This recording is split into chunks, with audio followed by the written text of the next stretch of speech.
Bueno, ahí estamos. Ya está grabando esto. Sí. Bueno, les cuento, el examen, no sé si les dimos el detalle. El segundo parcial es el viernes 11 de diciembre a la mañana. Creo que es a las 9 de la mañana. No tengo el detalle específico del examen, pero el cuatrimestre pasado hubo un cuestionario de preguntas tipo multiple choice y de alguna cuenta que tengan que hacer, y después se solicitó, ¿no? Que entreguen un ejercicio. En particular, el cuatrimestre pasado lo que se hizo es que entreguen no todo el ejercicio de cuerpo rígido, sino las principales ecuaciones y los resultados. Pero bueno, cuando tengamos más precisiones de cómo va a ser el examen, les avisamos. Igual está confirmada la fecha del 11 de diciembre por la mañana, el viernes 11. Bueno, hoy vamos a empezar con dinámica del cuerpo rígido. Yo les pasé estos problemitas que vamos a intentar encarar hoy.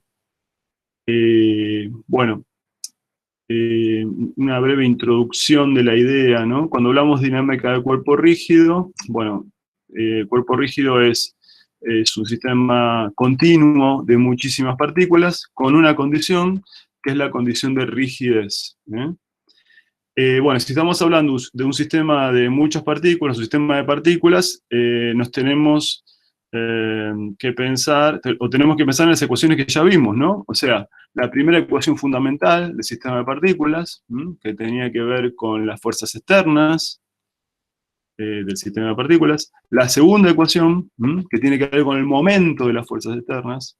Y después con una serie de ecuaciones que los llamamos con el nombre de teoremas integrales o teoremas de conservación, ¿no?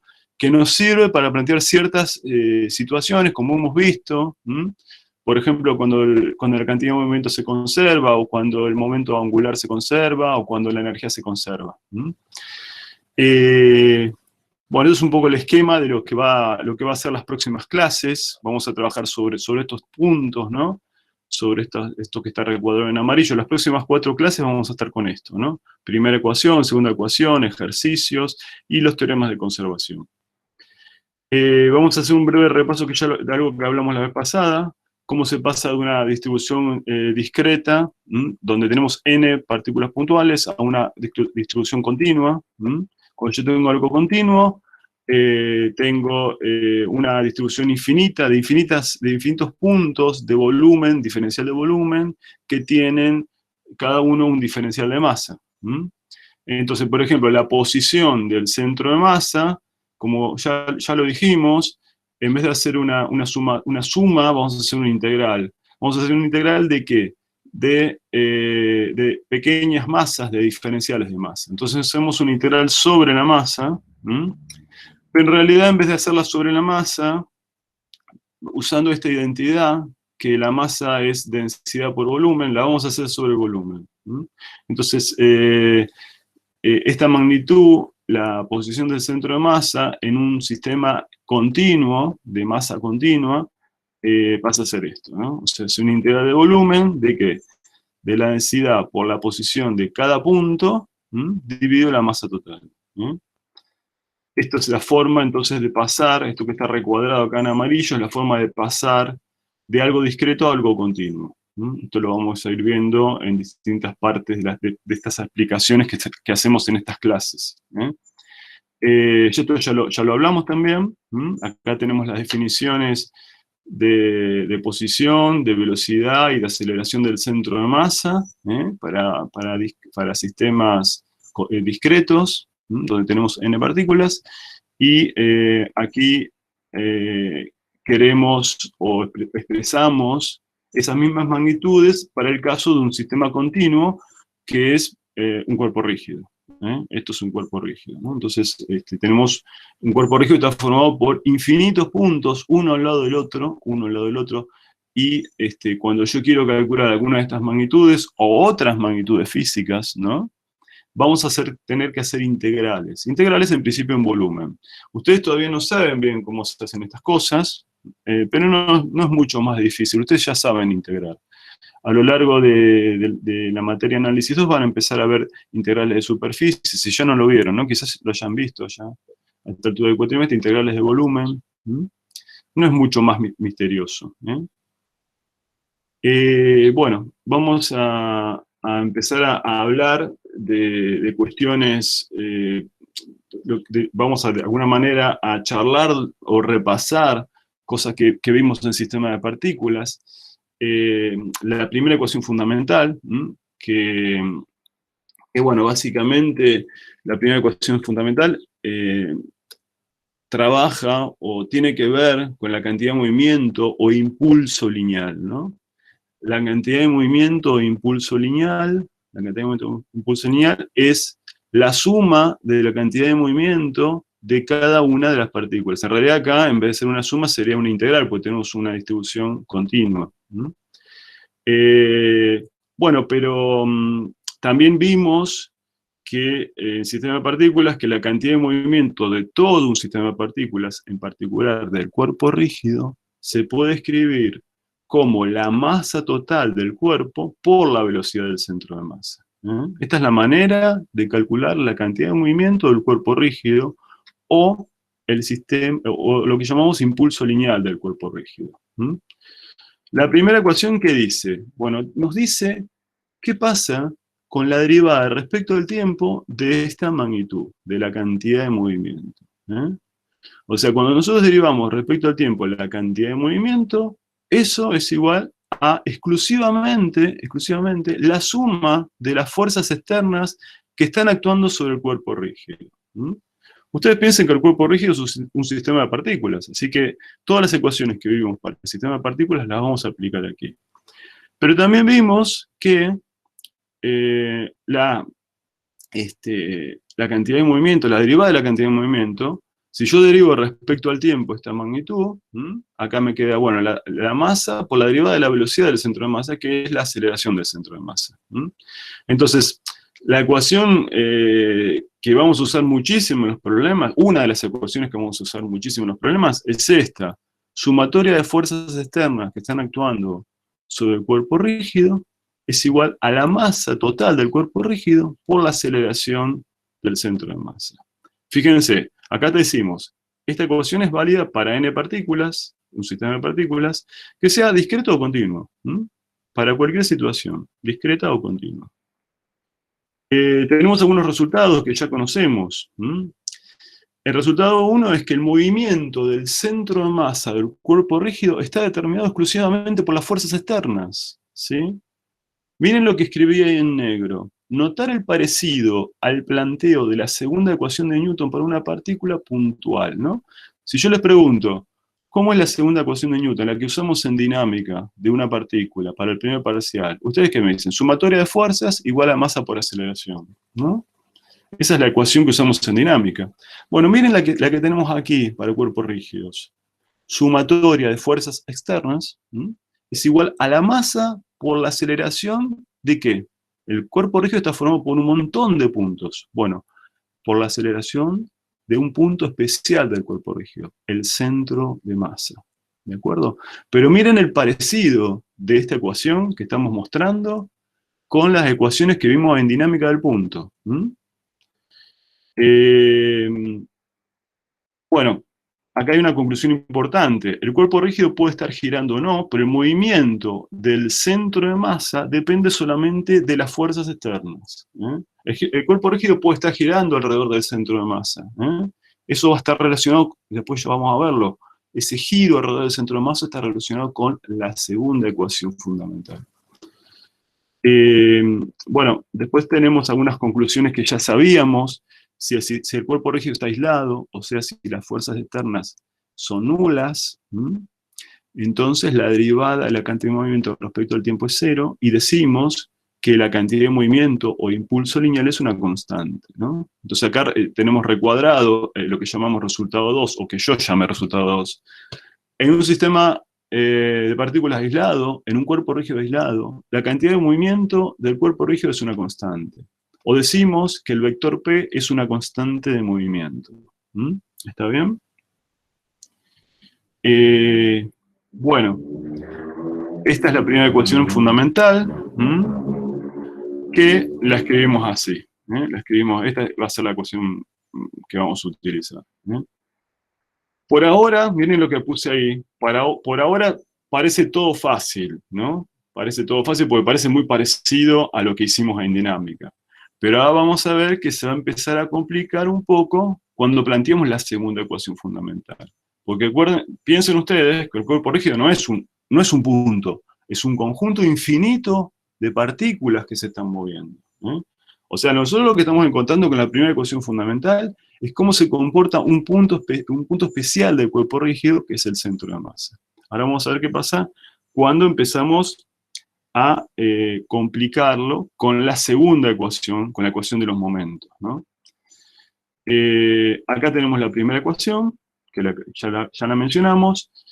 Decimos, esa primera ecuación, repasando un poco, está relacionada con las fuerzas externas y la cantidad de movimiento, y está vinculado con el movimiento del centro de masa. La segunda ecuación, que la escribimos aquí, recordémosla, la sumatoria del torque o momento de las fuerzas externas respecto a un punto O fijo. El punto O es un punto O fijo, ¿de acuerdo?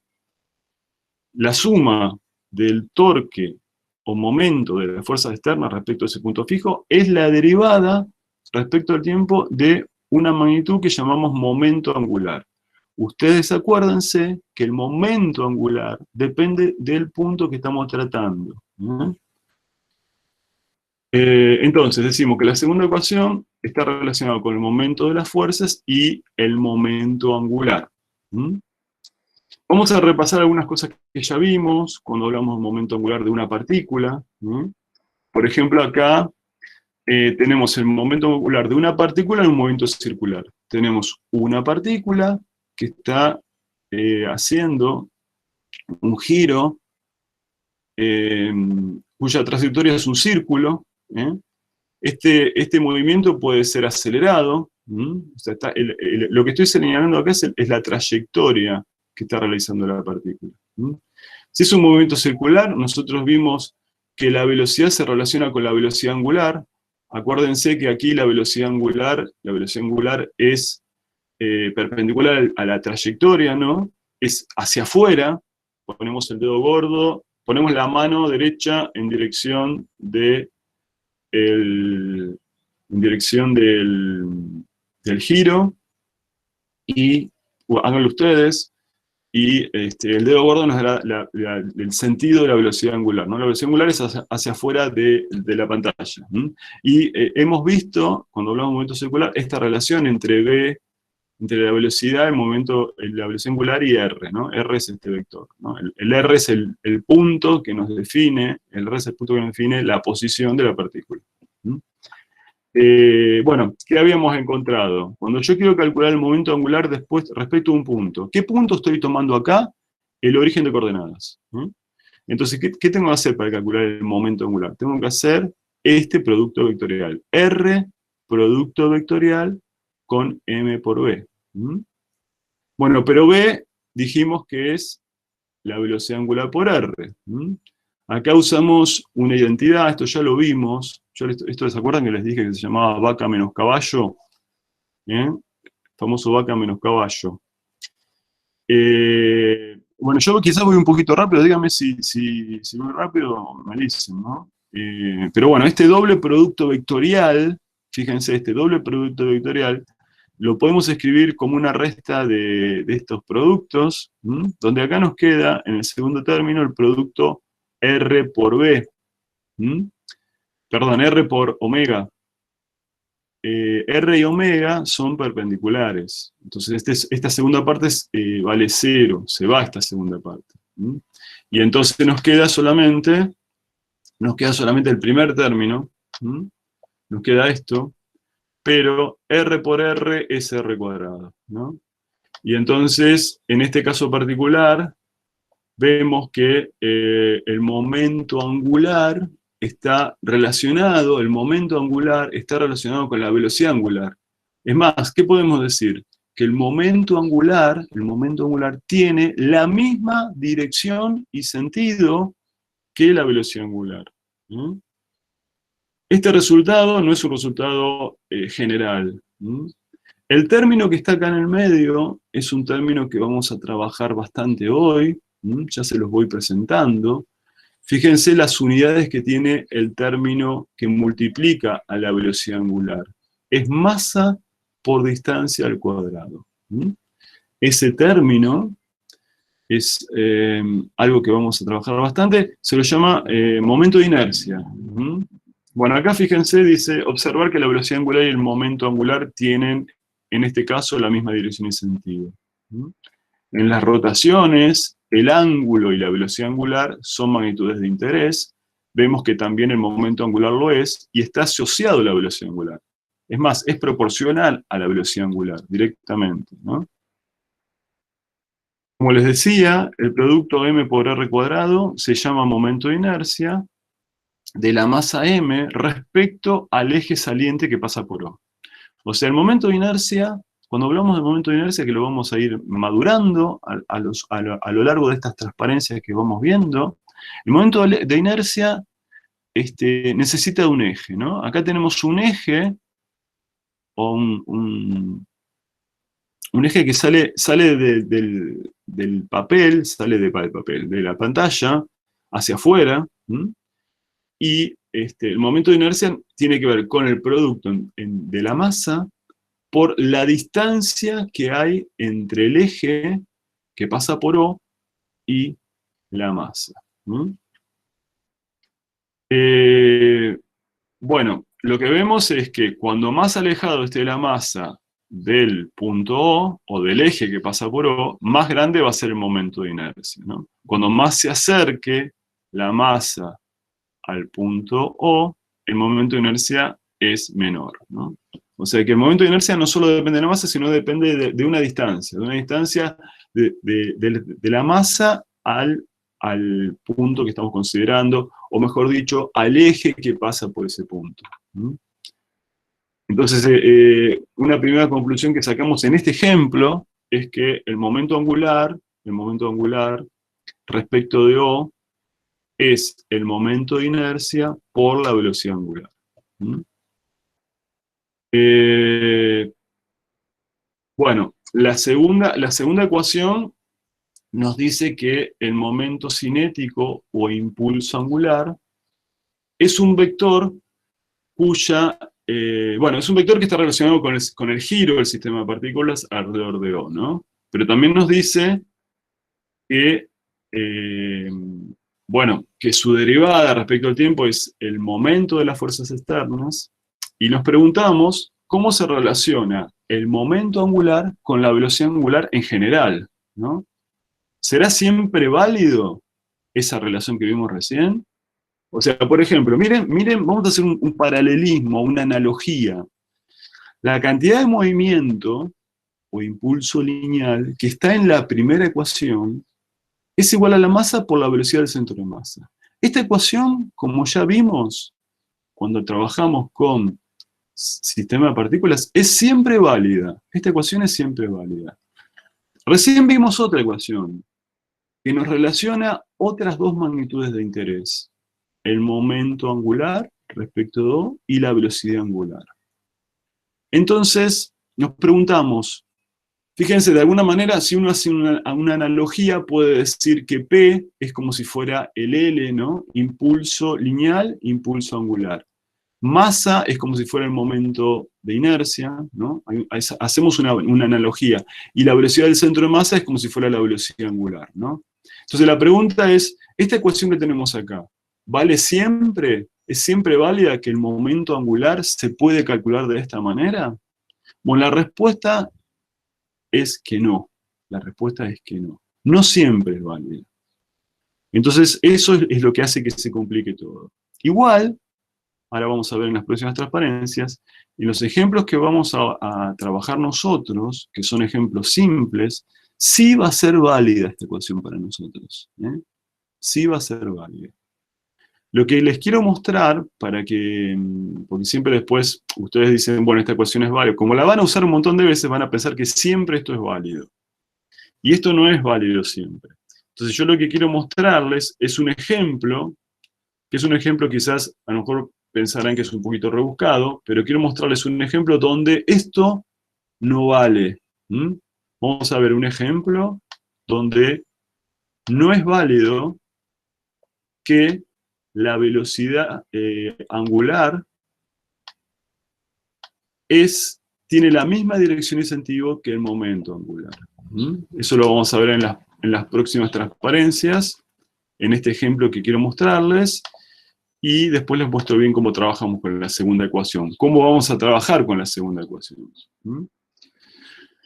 Bueno, el ejemplo es así, miren. Vamos a hacer esto.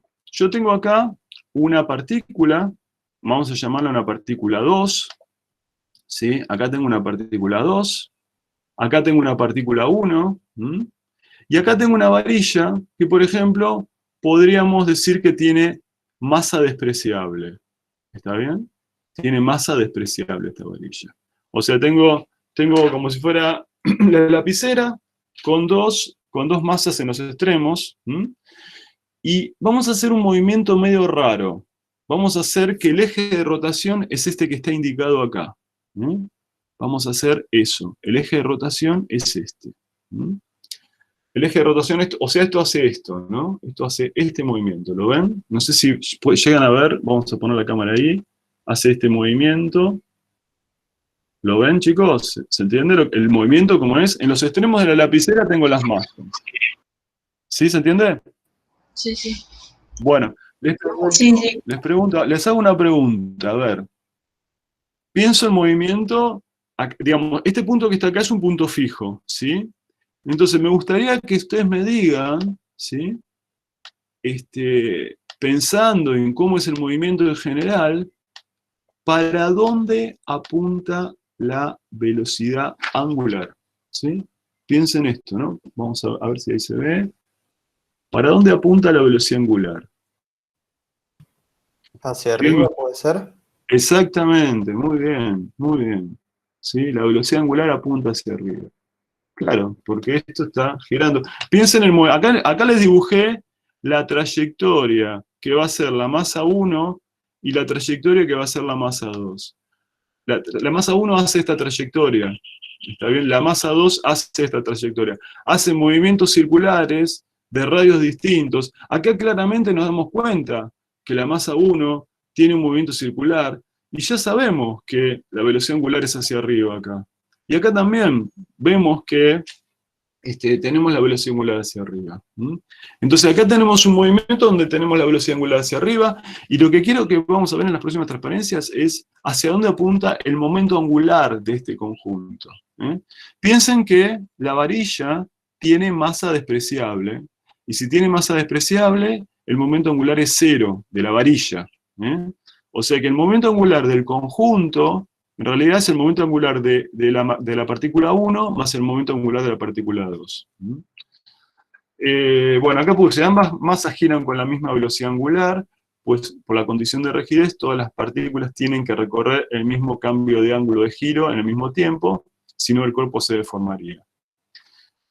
Omega indica el eje de rotación y su sentido, el sentido de giro. El sentido de omega es el sentido de giro. O sea que esto significa que si es hacia arriba, esto está girando, visto desde arriba, en el sentido contrario de las agujas del reloj. Vamos a ver la dirección que tiene el vector L1. O sea, el vector L1, ¿qué es? El momento angular asociado a la partícula 1. Acuérdense que era momento angular. El momento angular es R1, producto vectorial de la masa por la velocidad 1. Fíjense, acá yo escribí la velocidad 1 en este punto. La velocidad 1 va hacia adentro de la pantalla. Acá dibujé el vector velocidad 2, va hacia afuera de la pantalla. Vamos a pensar un poquito, primero, la dirección del momento angular de la partícula 1. Y lo vamos a escribir acá directamente, ¿no? Vamos a escribirlo acá, donde sea. El momento angular recuerden, tiene que ser perpendicular a los vectores que lo forman. O sea, tiene que ser perpendicular a R1 y a B1. ¿Para dónde va el momento angular L1 entonces aquí? ¿Cómo iría? Tiene que ser perpendicular a este vector R1 y tiene que ser perpendicular a este vector B1, que va hacia adentro, ¿no? ¿Sale de la pantalla? ¿Puede ser? ¿Cómo? ¿Sale de la pantalla? No sale de la pantalla, porque fíjate que B1 entra en la pantalla. ¿Está bien? No sé si vos ves acá, no sé si se está viendo, quizás no lo ven, ¿no? Me parece que acá puse un destornillador, es medio difícil de ver esto. Puse un destornillador y acá estoy poniendo, fíjense, acá en la lapicera, no sé si lo ven, es el vector, a ver ahí se puede ver. ¿Sería perpendicular a R1? ¿Cómo? Perpendicular a R1 el contenido en el plano, digamos. Exactamente, muy bien. Tiene que ser perpendicular a esto, al B1, tiene que ser perpendicular a R1. Entonces, el L1 es para allá. El L1 es para allá. ¿Mm? Y si hacemos lo mismo con R2 y B2, van a ver que también el R2 y el B2 es perpendicular a estos dos vectores. ¿Está bien? Si ustedes hacen el producto vectorial, yo tengo R2 y tengo B2, hago el producto vectorial, a ver si lo ven, no sé si háganlo ustedes en sus casas, con sus manos, porque la pantalla va a estar al revés. Agarren dos lapiceras, pongan R2 para abajo oblicuo y B2 que salga de la pantalla, ¿no? Cuando hacen ese producto vectorial van a ver que el vector L2 también es perpendicular. O sea, acá lo que escribí, de alguna manera, es lo que es cómo se relaciona B1 con la velocidad angular y cómo se relaciona B2 con la velocidad angular. Acuérdense que en el producto vectorial, el módulo del producto vectorial es el producto de los módulos por el seno del ángulo, ¿no? Entonces, yo tengo que hacer el módulo de R1 por el seno del ángulo, y eso es la componente opuesta, o sea que directamente es el radio del círculo. Y acá también, R2 por el seno de este ángulo es el radio del círculo. O sea, de alguna manera nos dice cuánto vale B1, cuánto vale B2, tienen que ver con el radio del círculo. Pero acá lo importante es darse cuenta que el momento angular, ¿sí?, que sale de hacer estas cuentas, de hacer estos productos vectoriales, ¿sí?, sale de hacer estos productos vectoriales, nos queda, bueno, acá tenemos el L0, que tiene las dos contribuciones, ¿no? O sea, el L0, que es el momento angular total, es el momento angular de la partícula 1 más el momento angular de la partícula 2. Y acá vemos que el momento angular es, bueno, la masa 1 por R1 por B1, la masa 2 por R2 por B2, bueno, acá hay un pequeño error, discúlpenme, vamos para ser estrictos, esto en realidad es R grande 1, y esto es R grande 2, ahora estoy viendo. R grande es esto. Esto es R1, como vimos recién. Acá me equivoqué yo. Pero bueno, lo importante es que yo acá definí un versor U que es un versor que va oblicuo. Lo que tienen que ver ustedes en este ejemplo, que es un ejemplo quizás un poquito rebuscado, lo que tienen que entender es que la velocidad angular y el momento angular tienen direcciones distintas. ¿Está bien? Tienen direcciones distintas. Esto es común que pase en ejemplos difíciles, que la velocidad angular y el L tengan direcciones distintas. En los ejemplos que vamos a hacer nosotros en Física 1, no va a pasar. A ver cómo sigue esto, que no me acuerdo que puse acá.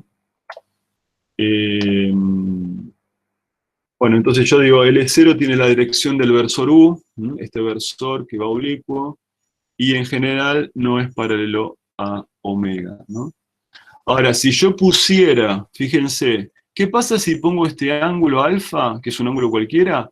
Lo pongo de 90 grados, si hago que alfa tenga 90 grados, ¿no? O sea, ahora pongo a las dos partículas así. Miren cómo voy a poner las dos partículas. Ahora lo vemos en la próxima transparencia, pero me gusta que ustedes me digan, pues de esa manera voy chequeando si se entiende. ¿Mm? Si yo pusiera ahora esto así, miren. Voy a poner la partícula 1, la partícula 2 acá y la partícula 1 acá, ¿no? O sea, hago que alfa sea 90 grados. Si alfa es 90 grados, y hago que esto gire, ¿no? O sea, gira en el plano ahora, gira en el plano, gira en el plano. ¿Qué dirección tiene la velocidad angular? ¿Para dónde apunta la velocidad angular? Si está girando en el plano ahora, ¿para dónde apunta? Díganme ustedes.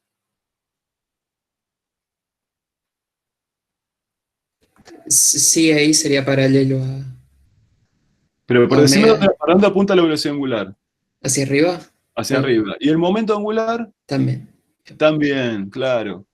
O sea, tenemos un cuerpo rígido especial. Miren, este es un cuerpo rígido especial formado por una barra de masa despreciable y dos partículas. Yo hago girar en un eje especial y veo que L y omega tienen la misma dirección y sentido. Si entendieron esto, van a entender el concepto que quiero transmitirles. O sea, acá está explicado un poco lo que les dije. Si tengo un ángulo de 90 grados, ¿sí? Ahí tenemos que la velocidad angular y el versor U, o lo que es lo mismo, L, tienen la misma dirección y sentido. Cuando el giro se realiza alrededor de un eje de simetría, tenemos que L y la velocidad angular son paralelos. ¿Está bien? O sea, nosotros vimos un ejemplo general, donde L y omega no son paralelos. Pero si hacemos girar en otras circunstancias, vemos que son paralelos. Bueno, o sea que se cumple esto, ¿no? Se cumple esto. Ahí ambos tienen la misma dirección y sentido. ¿Por qué es tan importante que tengan la misma dirección y sentido? Lo vamos a entender en las próximas transparencias, ¿sí? Pero cuando tenemos esto, vamos a ver que la segunda ecuación se simplifica muchísimo. Si no tenemos esto, la cosa es mucho más difícil. Bueno, el I es lo que llamamos momento de inercia de la barra con las dos masas, ¿no? El I, de alguna manera, mide la distribución de las masas alrededor de un eje de giro. Entonces, fíjense lo que es el I. ¿El I qué es? Es la masa 1 por R1 cuadrado, o sea, por la distancia a la que se encuentra la masa 1 respecto al eje al cuadrado, más la masa 2 por la distancia R2 al cuadrado, ¿no? Eso es el momento de inercia. Entonces, ¿qué decimos? El momento de inercia depende solo de las masas y de la distribución geométrica de las masas. En el caso de ejes de rotación, en ejes de simetría, el momento cinético es proporcional a la velocidad angular. Y la constante de proporcionalidad es el momento de inercia. O sea, en situaciones de alta simetría, o sea, cuando los ejes que yo tomo, son ejes de simetría, tenemos que es válida esta relación, que es la que vamos a usar nosotros en los problemas. Vamos a usar esto en los problemas, que L es proporcional a la velocidad angular.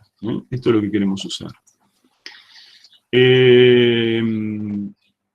Bueno, acá les voy a decir, si yo tengo un cuerpo rígido complicado, por ejemplo, mi calculadora parece que no tuviera ejes de simetría claros, ¿no? O este cosito, miren, este cosito sí tiene ejes de simetría. Una llave con un llavero, ¿tiene ejes de simetría? Y es difícil ver que tenga ejes de simetría, sobre todo cuando tiene el llavero adosado, ¿no? Bueno, hay teoremas que no los vamos a dar, obviamente, pues son muy difíciles, pero no importa la forma que tenga el cuerpo rígido, siempre existen tres ejes que son perpendiculares entre sí, que se los llaman ejes principales de inercia, donde la velocidad angular es paralela al momento angular. Este es un teorema que nosotros no vamos a demostrar, créanme que está bien, que es así. No importa la forma que tenga el cuerpo rígido, siempre existen lo que llamamos tres ejes principales de inercia, donde se cumple la proporcionalidad entre L y omega. Se los llama ejes principales de inercia, coincide en general con los ejes de simetría del cuerpo. Nosotros los cuerpos que vamos a tomar son, por ejemplo, un disco. Entonces, los ejes principales de inercia de un disco, por ejemplo, es el eje que sale, el eje que, ahí lo tenemos, el eje que sale perpendicular. Este eje, ¿no? Un eje así, ese es un eje de simetría, y el otro así, ¿no? Ahí tenemos los tres ejes para un disco, ¿lo ven? ¿Sí? Esos son los tres ejes principales de inercia. En esos tres ejes, ¿sí? Vamos a tener que L es proporcional a omega. Esta es la relación que tenemos, ¿sí? No importa el cuerpo rígido que tengamos, vamos a tener al menos tres ejes que cumplen esto. En los problemas que vamos a hacer nosotros, que van a ser para cuerpos rígidos simples, los cuerpos rígidos que vamos a tomar son cilindros, esferas, aros, anillos, barras. Vamos a tener ejes de simetría, y en esos ejes de simetría vamos a poder usar esta relación. Bueno, ¿qué pasaría si tenemos un caso raro? No es lo que nosotros les vamos a tomar, pero les cuento cómo es que se hace si yo tengo un eje que no es perpendicular, perdón, si tengo un eje que no es un eje principal de inercia. Por ejemplo, si yo tengo un cuerpo que está girando alrededor de este eje. Bueno, lo que se hace es descomponer tanto la velocidad angular como el momento angular en los tres ejes principales de inercia, y trabajar con cada eje por separado. Entonces descomponemos la velocidad angular en los tres ejes principales de inercia y calculamos el momento angular total como el momento angular en el eje 1 más el momento angular en el eje 2 más el momento angular en el eje 3, ¿no? Entonces, cuando hacemos eso, acá nos queda que el momento de inercia en realidad es una matriz que tiene que ver con los tres ejes. Ustedes matrices vieron en álgebra, entiendo yo, en el CBC. Nosotros en física a las matrices nos gusta llamarla con el nombre de tensor, pero son matrices.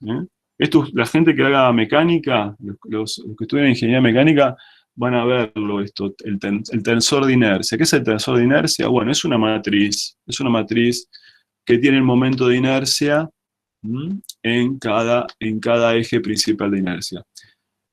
Esta transparencia pueden ignorarla, O sea, quería contarles nada más qué se hace. Nosotros no lo vamos a hacer esto en Física 1, pero sí quería contarles que existe una matriz que llamamos tensor de inercia, que tiene que ver con los momentos de inercia en los tres ejes principales de inercia. Bueno, 1, 2, 3 son ejes principales del cuerpo. Entonces, ¿cómo hacemos? ¿Cómo trabajamos? A ver, alguien me está preguntando algo justo. Vamos a ver. ¿Qué me están preguntando? Claro, Arián, perfecto. La transparencia anterior era si omega no es paralelo al eje de simetría. Entonces, si no es paralelo al eje de simetría, vos lo que haces es descomponer el omega en los tres ejes principales de inercia y trabajar con cada eje por separado.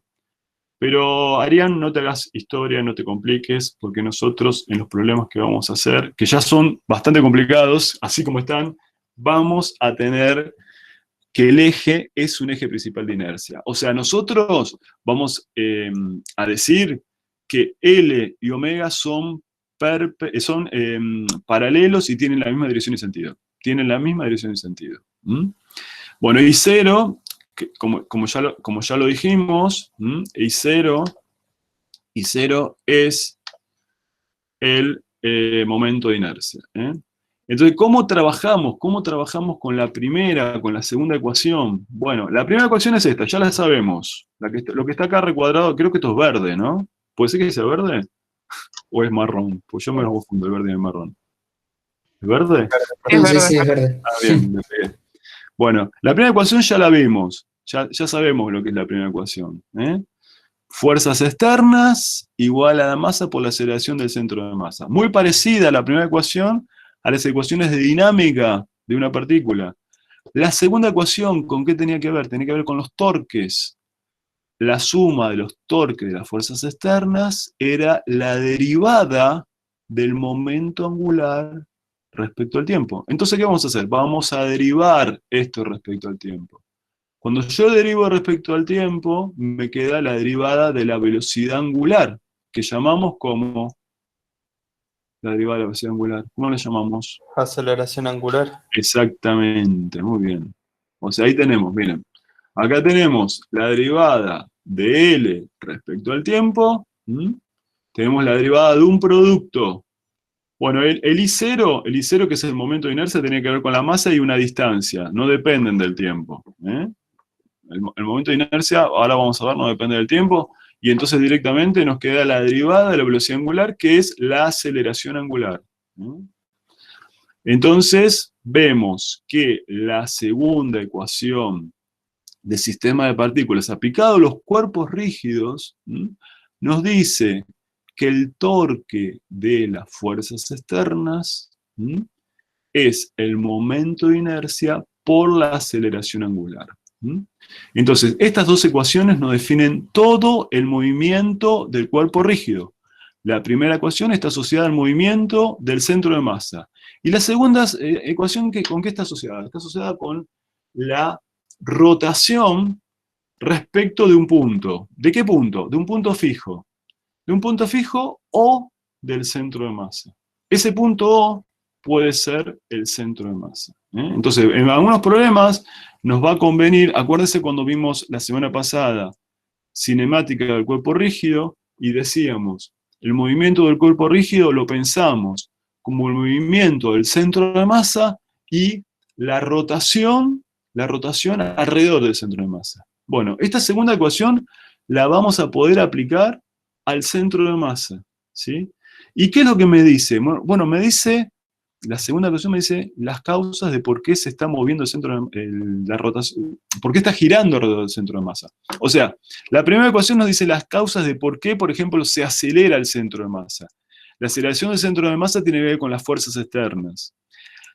La segunda ecuación nos dice por qué se está acelerando, por qué está rotando acelerado, porque esto es la aceleración angular, alrededor del centro de masa. ¿Con qué tienen que ver esas aceleraciones de rotación? Bueno, tiene que ver con el torque de las fuerzas externas alrededor del centro de masa. Eso es lo que vamos a ver en los problemas. O sea, cuando ahora planteemos los problemas, tenemos las ecuaciones que vimos de cinemática del cuerpo rígido de la semana pasada, y tenemos estas dos ecuaciones. Esta ecuación es bastante conocida por ustedes. No va a ser mucho más difícil de aplicar para los cuerpos rígidos. Esta ecuación es una ecuación nueva, porque un cuerpo rígido es un conjunto de infinitas partículas. Entonces, esta segunda ecuación tenemos que aprender a usarla.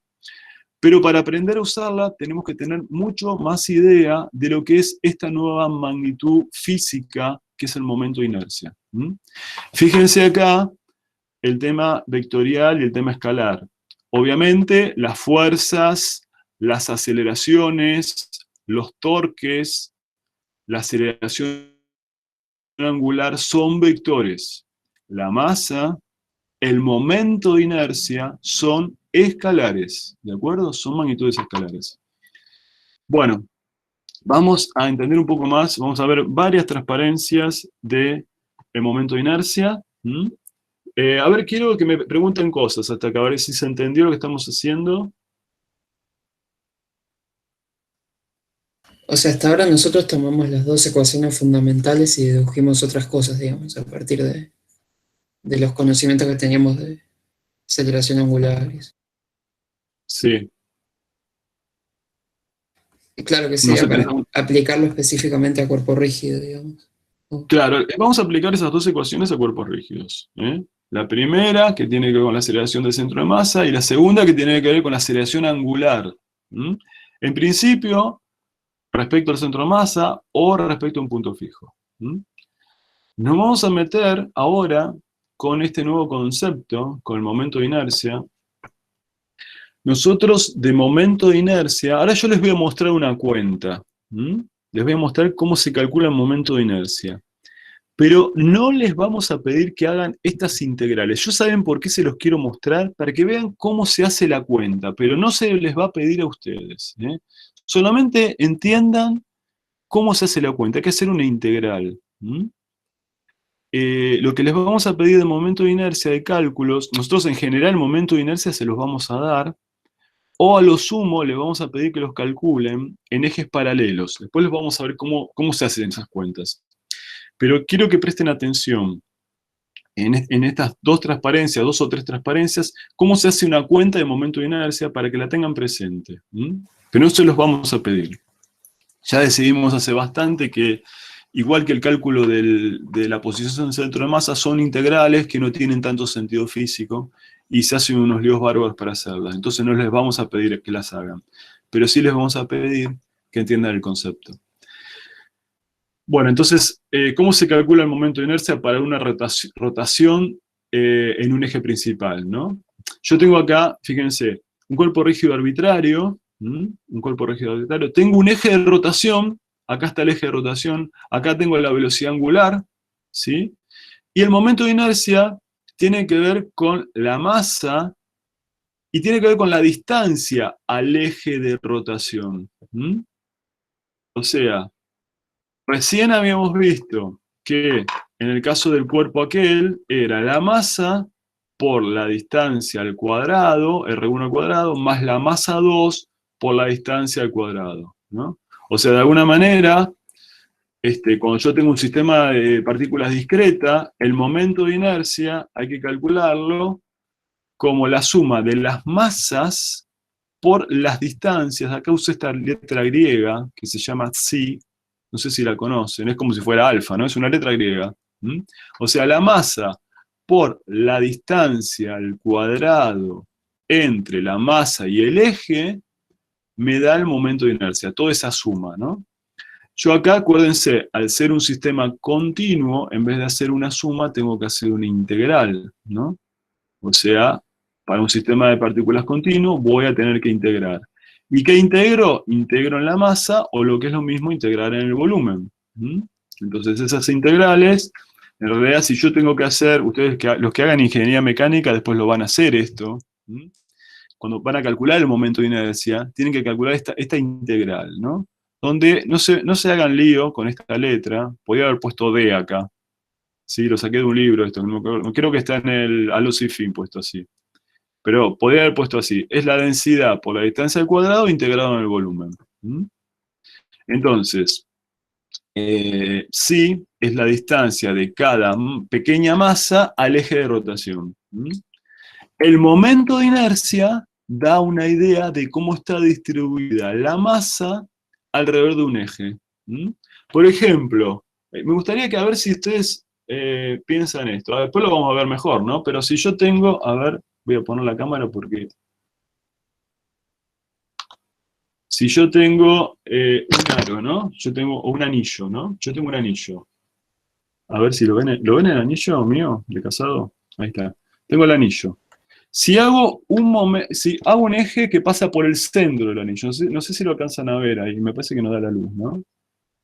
A ver ahí. Aquí se ve. ¿Se ve eso? Se ve perfecto. Sí. Bueno, el anillo tiene la particularidad de que todas las masas están a la misma distancia del eje, ¿no? Que es R, el radio. ¿Cómo será el momento de inercia ahí? ¿Cómo será? ¿Cuánto valdrá? M por R cuadrado. Exactamente, m por r cuadrado. ¿Está bien? Y a ver en un disco, ¿qué les parece? ¿Será m por r cuadrado en un disco? ¿Será más grande? ¿Será más chico? ¿Cómo será el momento de inercia de un disco que pasa por el eje, ¿no? También. Un eje perpendicular, ¿no? ¿Cómo será el momento de inercia respecto de este eje perpendicular? Hay ¿Será? partículas que no están a una distancia r. Hay un montón de partículas, muy bien, que no están a una distancia, están a menor distancia. Entonces, seguramente el momento de inercia va a ser menor a mr cuadrado, ¿no? ¿Está bien? ¿Entienden el concepto? Bueno, vamos a hacer una cuenta rápida, no quiero perder tanto tiempo con esto, quiero que ustedes vean cómo se hace una cuenta, repito, no se les va a pedir, pero sí quiero que entiendan el concepto. Acá tenemos el momento, esto lo saqué del libro de Sia Semansky. Tenemos una barra cilíndrica, y tenemos un eje de giro que está por acá, ¿sí? Tenemos un eje de giro por acá, y queremos calcular el momento de inercia. Para calcular el momento de inercia tenemos que hacer esta integral. Entonces fíjense que voy a tomar un eje X acá, entonces de alguna manera este sí es directamente X, entonces fíjense, la cantidad de masa, el diferencial de masa es ρ diferencial de volumen, pero el volumen es la superficie de la barra por el largo. ¿El diferencial de volumen qué es? Es la superficie por diferencial X. Entonces, si la densidad es la masa sobre el volumen, y además es la masa sobre superficie sobre L, densidad por S, paso este se multiplicando para acá, es la masa sobre el largo.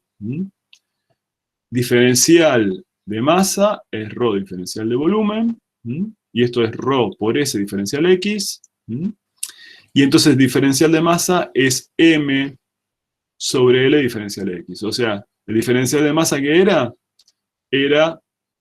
ρ por diferencial de volumen.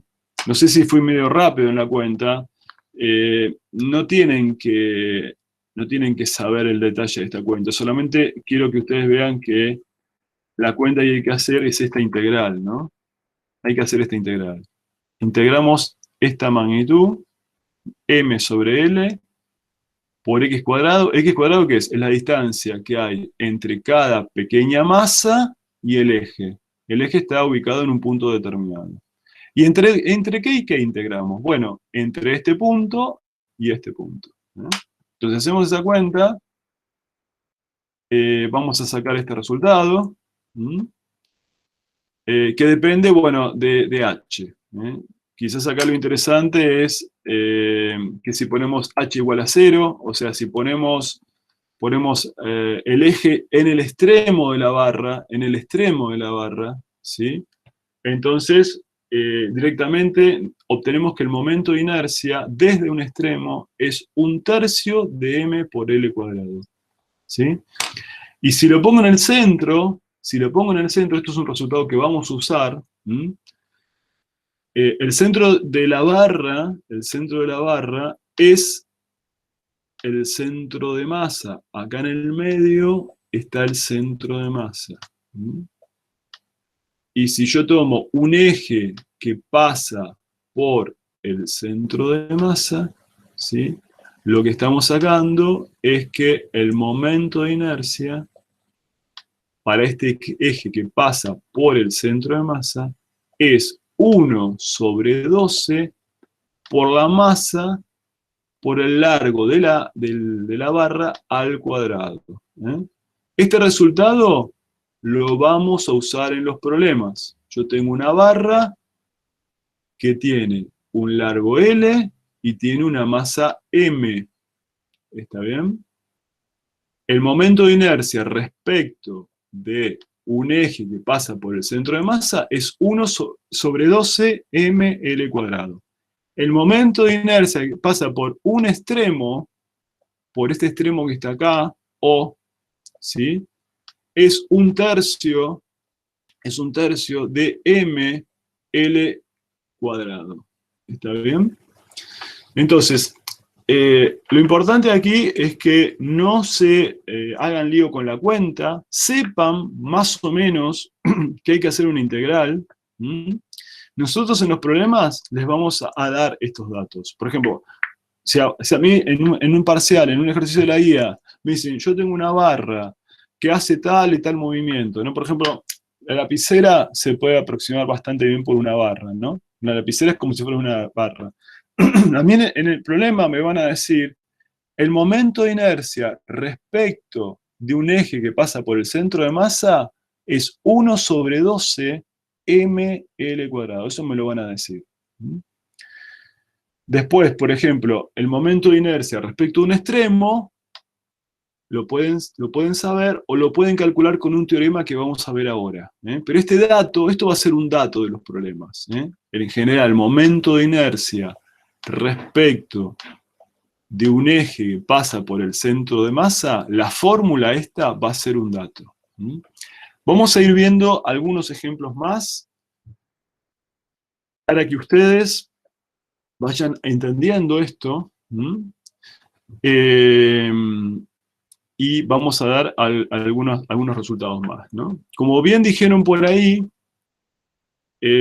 cuando yo tengo un anillo, toda la masa está ubicada a la misma distancia, ¿sí? Y entonces decimos que, bueno, esta cuenta acá se puede hacer, pero bueno, básicamente el momento de inercia, ¿no? Para un eje que pasa por el centro de masa del anillo, el centro de masa del anillo es mr². Este dato que me dice cómo está, el momento de inercia, ¿qué me dice? Me dice cómo está distribuida la masa alrededor de un eje. Entonces, directamente, este dato es fácil de entender, ¿no? ¿Lo entienden esto, chicos? ¿Por qué el momento de inercia es m/r²? ¿Sí o no? Pero ahí estamos tomando como que el anillo no tendría grosor, porque habrían partículas a distintas distancias. Sí, el anillo no tiene grosor. Es un anillo sin grosor. Sí. No tiene grosor. Profe, Sí. Decime. yo no entendí por qué el cuadrado. ¿Cuadrado? m/r². Ah, ¿por qué el cuadrado? Porque en realidad, acordate cuando vimos el momento de inercia de una partícula, ¿no? Cuando yo tengo una partícula, yo tengo un eje. Cuando yo tengo una partícula, ¿te acordás el movimiento circular? La partícula que tenía un movimiento circular. ¿Cómo definimos el momento de inercia? Bueno, el momento de inercia es la masa por la distancia cuadrada. Es la definición que tiene el momento de inercia. Ah, claro, Es sí. el momento de inercia de una partícula puntual. Es la masa por la distancia al cuadrado. No sé, creo que alguien ha preguntado algo que me voy a fijar qué es, a ver qué me están preguntando.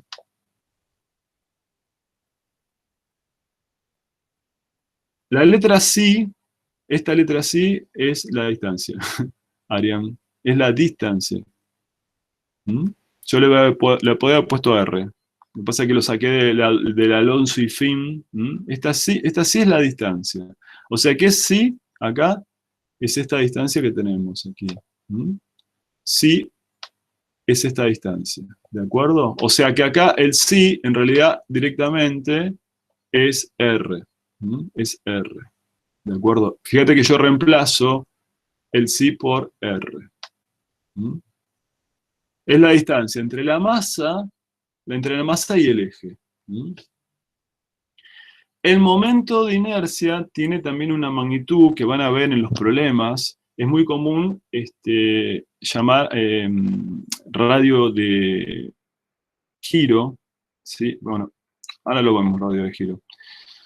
Les quiero decir para un cilindro. Para un cilindro, el momento de inercia, un cilindro o también un disco. Como ustedes bien me dijeron recién, ¿no? Si para un anillo el momento de inercia es mr², ustedes bien me dijeron recién, me dijeron que para un disco tengo varias partículas que están a distancia menor, ¿no? Lo que se puede demostrar, no lo vamos a hacer, pero lo que se puede demostrar que el momento de inercia para un disco homogéneo, ¿sí? Para un disco homogéneo que pasa por el centro de masa, el momento de inercia es un medio de la masa por r². O sea, ¿cómo está distribuida la masa? Bueno, de tal manera de que es como que estuviera toda la masa a mitad de distancia, en realidad, no es la mitad de la distancia, pero bueno.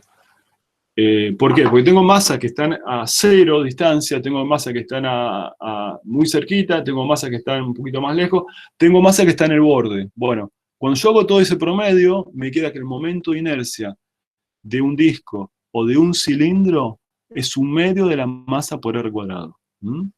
¿Está bien eso? Ahora les digo qué es radio de giro. ¿Me siguen hasta acá? Lo que es el momento de inercia de un cilindro. Ustedes les van a decir, Sí, sí. usted tiene un cilindro. Entonces ya van a saber que el momento de inercia respecto al centro de masa es un medio de mr cuadrado. ¿Mm? Bueno, ¿qué es el radio de giro?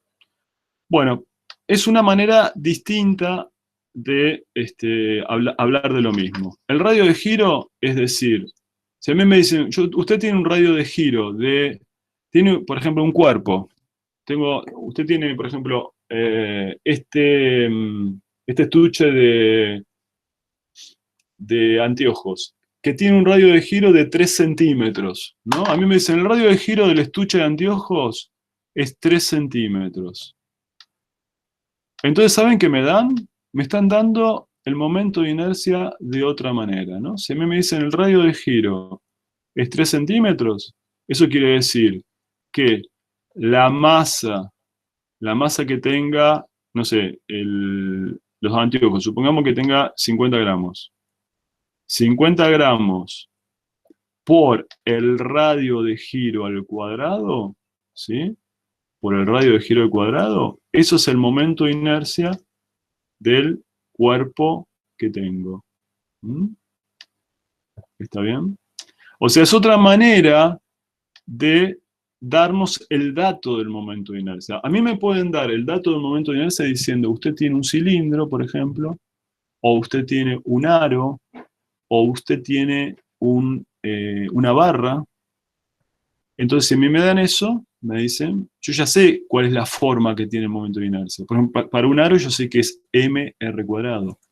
Para un cilindro yo sé que es un medio de m por l cuadrado. Por r cuadrado. Para una barra, ¿cómo dijimos que era el momento de inercia respecto al centro de masa? ¿Cuánto valía para una barra? A ver, ¿quién se acuerda? Que lo dijimos en unas transparencias de atrás. Un 12. medio de la masa. 1 Del sobre... cuadrado.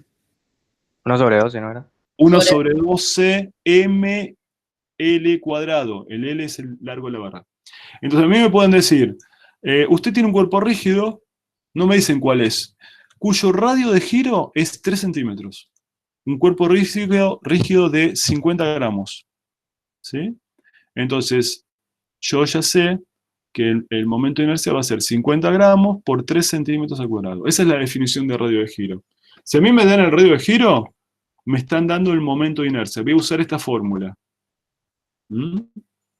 ¿De acuerdo?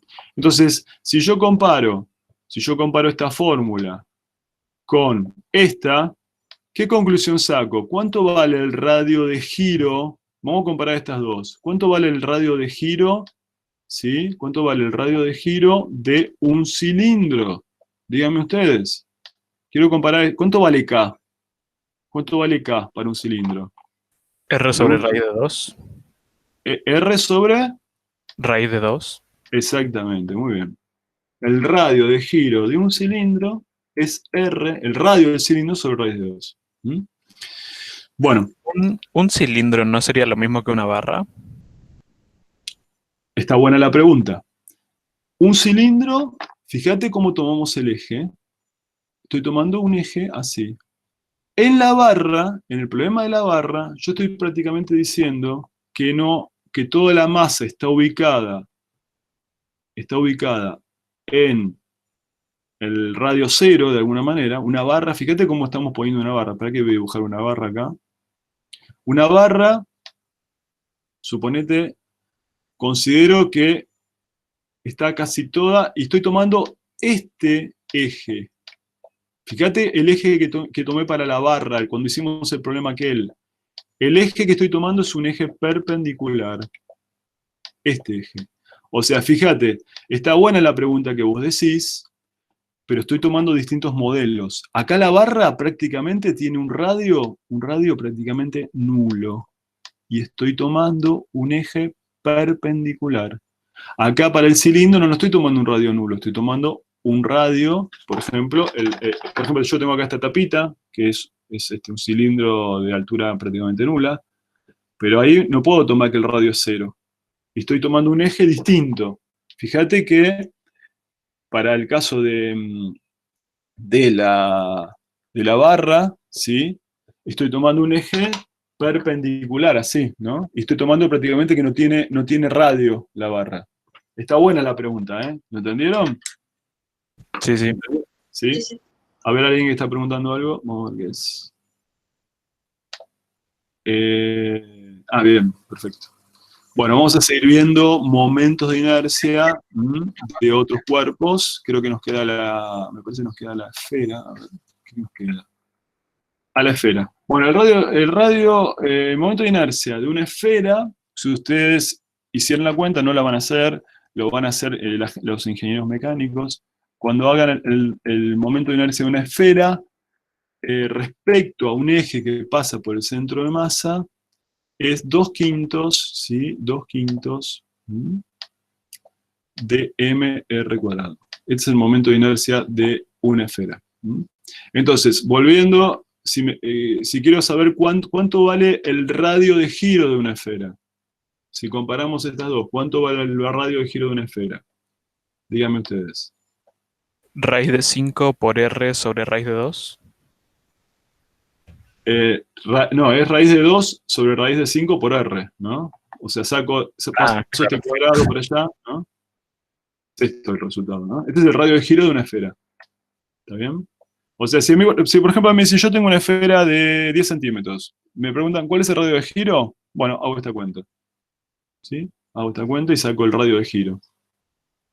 De alguna manera, el radio de giro sería como un radio equivalente donde yo puedo acomodar toda la masa y tener el mismo momento de inercia. Tener el mismo momento de inercia. Eso es el concepto de radio de giro. Bueno, acá hay un resumen, esto lo saqué de la Alonso y Finn. Hay un resumen de distintos momentos de inercia. Les digo los que vamos a usar, se los voy a marcar. El de la varilla delgada, ya lo hicimos. El del disco con este eje, ¿de acuerdo? Este no lo es medio raro, este no lo vamos a usar. Bueno, este lo vamos a usar. El de la esfera lo vamos a usar. Después vamos a usar el cilindro, este. Este tampoco, es medio raro que usemos esto. Fíjense que el momento de inercia depende de cuál es el eje. Yo tengo un cuerpo, si yo tomo este eje, ¿sí? Si yo tomo este eje, tengo un momento de inercia. Tomo un eje perpendicular y tengo un momento de inercia distinto. Estos de acá no los vamos a usar, ni el paralelepípedo ni la placa rectangular. Es muy raro que se tome esto. O sea, los que vamos a usar son los que están recuadrados o señalados acá, esencialmente. ¿Sí? ¿De acuerdo? Bueno, una cosa que sí van a tener que aprender es lo que se llama, bueno, acá está, esto también es una manera de resumir.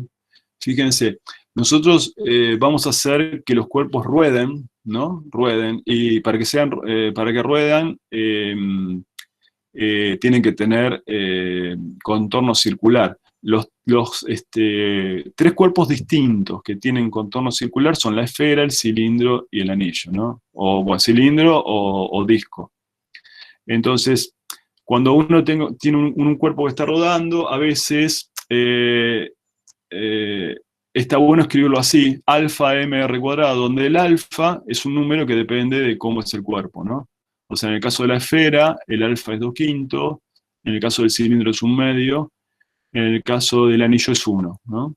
Con esta fórmula podemos resolver el mismo problema para los 3 cuerpos, ¿sí?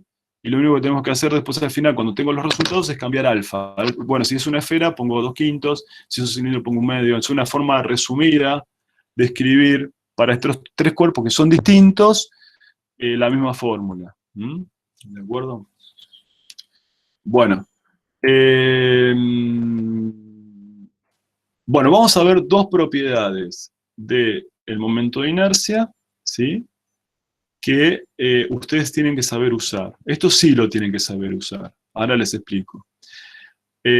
Decimos, el momento de inercia es aditivo y es sustractivo. O sea, ¿aditivo qué quiere decir? Aditivo quiere decir que si yo tengo dos cuerpos, el momento de inercia del conjunto es la suma del momento de inercia de cada cuerpo. ¿De acuerdo? Entonces, fíjense, esto es un problema que podría tranquilamente tomarse en un parcial o tomarse en la guía. Yo tengo un martillo. Acá hay un martillo. Un martillo está formado por una varilla de masa M con una masa M2 en un extremo. ¿Sí?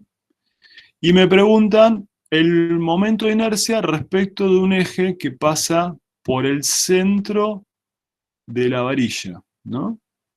Entonces, el momento de inercia de este conjunto del martillo es el momento de inercia de la varilla más el momento de inercia de la masa. ¿Mm? ¿Cómo es el momento de inercia de la varilla? ¿Cómo dijimos? ¿Cuánto valía respecto de un punto que pasa por el centro? ¿Cuánto valía, dijimos? 12 por la masa, por el largo al cuadrado. Exactamente. 1 sobre 12 la masa por... masa 1 sería por L cuadrado. ¿Y cuánto es el momento? Vamos a considerar a esta masa como una masa puntual. ¿Cuánto es el momento de inercia de una masa puntual ubicada a una distancia? ¿Cuánto es la distancia acá? Bueno, es L sobre 2, ¿no? ¿Cuánto es el momento de inercia de una masa ubicada a L sobre 2? ¿Cómo dijimos que se calculaba eso? M Masa por R cuadrado. sobre 2 al cuadrado. Claro, exactamente. M por la distancia al cuadrado. La distancia es L sobre 2. Entonces, como es L sobre 2, es L cuadrado sobre 4. Entonces, eso es lo que escribí acá.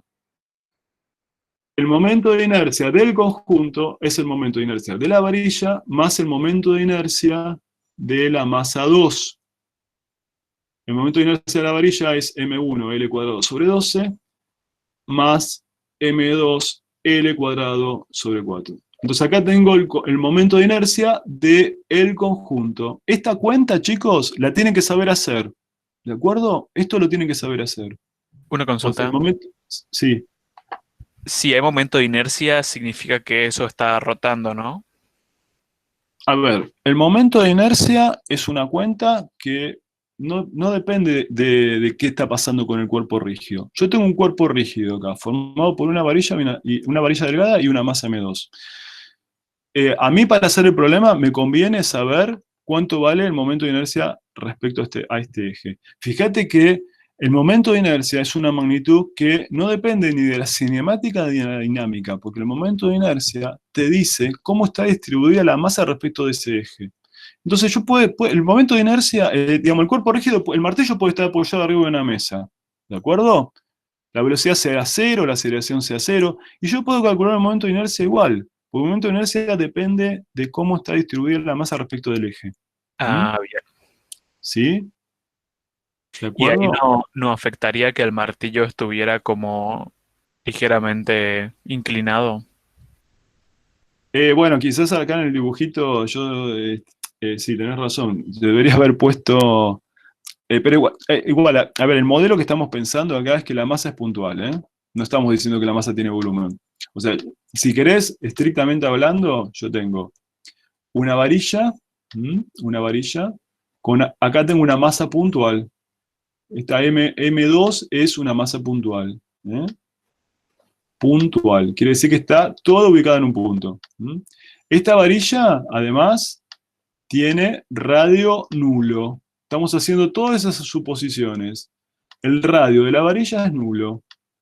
Y estamos calculando el momento de inercia respecto de un eje. Acuérdense que el momento de inercia dependía del eje. Un eje que pasa por el centro de la varilla. Eso es lo que estamos haciendo. Estamos haciendo todas esas hipótesis. Radio cero, masa puntual. No estoy diciendo que esto es un cuadrado o un cubo. Es una masa puntual, es una masa ubicada en el punto acá. ¿Sí? ¿Estamos? Dale, gracias. De nada. Ustedes cuando tienen un cálculo así tienen que hacer ciertas hipótesis. Claro, el compañero quizás me está diciendo que vos veías que esto no era paralelo a esto, ¿no? ¿Eso es lo que te estás diciendo? Claro. Sí, sí, sí, bueno, pero no, estamos pensando que esto es puntual. ¿Mm? Bueno, bueno, les decía, es aditivo. Bueno, aditivo, ¿qué quiere decir? Que el momento de inercia de un conjunto es la suma de los momentos de inercia de cada componente. Sustractivo quiere decir que el momento de inercia de un conjunto donde le falte algo es la resta de los momentos de inercia. Por ejemplo, cuando yo tengo un cilindro que tiene un hueco, acá R1 es un hueco centrado, ¿no? Aunque parezca mentira, está centrado. O sea, ¿cómo lo pienso a este cilindro que tiene un hueco? Bueno, como el cilindro lleno menos al cilindro lleno le voy a restar la parte de adentro. ¿Mm? Entonces, si ustedes hacen esa cuenta, el momento de inercia del cilindro lleno es esto. El momento de inercia, acuérdense de un cilindro, ¿cómo era? Era un medio de m2 por r2 cuadrado. De un cilindro vacío, perdón, de otro cilindro lleno es m1 por r1 cuadrado, ¿no? Aquí la densidad es la masa sobre el volumen, la masa m2 es, bueno, hay que hacer densidad por volumen, esto es el volumen 2, ¿sí? Esto es el volumen 2, volumen 2. Esto es el volumen 1, ¿sí? Entonces, yo no quiero hacer la cuenta en detalle. Si ustedes hacen la cuenta, hacen esta resta y reemplazan, ¿no? Reemplazan lo que es la masa total. ¿La masa total qué es? Es M2 menos M1, ¿no? Es la masa de todo menos la masa de... Bueno, si hacen esa cuenta, increíblemente les da este resultado. No la quiero hacer porque es una cuenta matemática que no tiene sentido hacer ahora. Pero, bueno, si la hacen, van a llegar a este resultado. Que el momento de inercia de un eje que pasa por el centro, ¿no? El eje pasa por acá y es perpendicular, ¿no? Perpendicular a la pantalla. ¿Mm? Van a obtener que el momento de inercia del conjunto le queda R1 más R2, R1 cuadrado más R2 al cuadrado. ¿De acuerdo? Esperen que vamos a borrar esto de acá que quedó feo. Borramos esto. Ahí está. O sea, un eje perpendicular a la pantalla, un eje que sale de la pantalla, ¿no? Nos queda aquí, nos queda esto. O sea, tengo un cilindro ahora hueco. O sea, de alguna manera, si ustedes quieren, tengo un anillo con espesor, ¿no? Alguien estaba preocupado en algún momento, pero si el anillo tiene espesor, bueno, si tiene espesor el anillo, el momento de inercia es esto, ¿no? O sea, de un anillo con espesor o de un cilindro hueco, este es el momento de inercia. Les pregunto, ¿cómo es el radio de giro? El radio de giro de este Una cuerpo consulta ahí, líquido. profe. Sí, ¿No habría un signo negativo entre los radios? no. Eso es lo que decía recién. Hagan la cuenta, hagan en detalle la cuenta. Tienen que hacer esta cuenta. Van a ver que les queda un más. Háganlo después de ver. Es una hoja de desarrollo, no es tan fácil.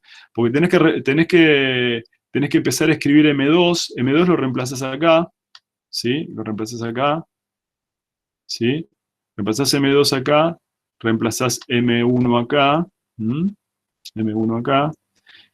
Y haces la resta. Es un desarrollo de una hoja. Y van a llegar a este resultado. Ok. Les preguntaba, ¿cuál es el radio de giro del cilindro hueco? ¿Cuál es el radio de giro? La Ahora raíz, pregunten. Sí, la raíz cuadrada del paréntesis sobre, o sea, de sí, R1 al cuadrado más R2 al cuadrado sobre raíz de 2. sí, muy bien, perfecto. Ahí no sé si vieron en el chat una pregunta que hizo Guido Ducase que está muy buena. Muy buena. Muy bien, Guido. Si uno pregunta qué es la masa, ¿no? Fuerza igual masa por aceleración, ¿qué es la masa? Bueno, es la inercia que tiene el cuerpo a que se acelere, ¿no? O sea, cuando cuando más masa tiene, menor es la aceleración, ¿no? Esta es la segunda ley de Newton. Entonces lo que está muy bueno, lo que dice Guido ahí, muy bien Guido, es ¿qué es el momento de inercia? Miren lo que dice Guido. El momento de inercia podría pensarse como la resistencia que presenta un cuerpo a modificar su estado rotacional. ¿Mm? O sea, fíjense que el torque, ¿no?, de las fuerzas externas, la segunda ecuación que vimos, el torque de las fuerzas externas, es el momento de inercia por la aceleración angular, ¿no? O sea que, de alguna manera, cuando más grande sea el momento de inercia, menor es la aceleración angular. Es como hay una analogía. Fuerza sería torque, m sería I, y A es gamma, ¿no? Entonces, cuando uno tiene una fuerza, tiene, por ejemplo, un eje de rotación como esta puerta que yo tengo acá, no sé si la están viendo ustedes, la puerta, parece que no la ven la puerta, ¿no? A ver, vamos a ver un poquito acá. Mira, a partir de lo que me dice Guido, vamos a improvisar un poco. Espero que no va a hacer lío con la cámara y con todo esto. A ver si ven la puerta ahí. ¿Se ve la puerta? A ver. Sí, se ve la puerta. Bueno, ahí estamos. Voy a sacar esto de acá. O sea, la puerta tiene un eje de giro. Vamos a verla.